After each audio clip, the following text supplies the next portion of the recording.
আপনারা দেখছেন পাখির ডেরা ইউটিউব চ্যানেলের পক্ষ থেকে আপনাদেরকে অনেক অনেক ঈদের শুভেচ্ছা জানাই। বন্ধুরা দেখতেই পারতেছেন এখানে 4টি পাখির বাচ্চা দিয়েছে। এরা এই হাড়িগুলোর ভিতরে যে বাচ্চাগুলো আছে আমি সবই আপনাদেরকে দেখানোর চেষ্টা করব। ধৈর্য সহকারে ভিডিওটি দেখবেন আর আমার ইউটিউব চ্যানেলে নতুন বিয়ার হয়ে থাকলে অবশ্যই চ্যানেলটি সাবস্ক্রাইব করবেন।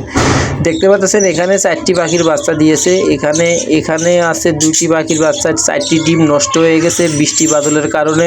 এরা নরম পায়খানা করে, নরম পায়খানা ডিমের সাথে লেগে থাকলে সেই ক্ষেত্রে ডিমটা ফাটিয়ালিও না হয়। তো বন্ধুরা আমি আপনাদেরকে আরও দেখাই। এখানে দেখেন বৃষ্টির কারণে এরা যা পায়খানা করে সেই পায়খানাটা হাড়ির ভিতরেই নরম হয়ে থাকে, তাদের পালকে লাগে, শরীরে লাগে এবং তাদের নিঃশ্বাস বন্ধ হয়ে মারা যায়। সেই কারণে আমি এখানে একটা কাপড় দিয়েছিলাম, দেখতেই পাচ্ছেন। আর এখানে দেখতে পাচ্ছেন এখানে 5টি পাখির বাচ্চা। দেখেন সবগুলো পাখির বাচ্চাই বড় হয়ে গেছে।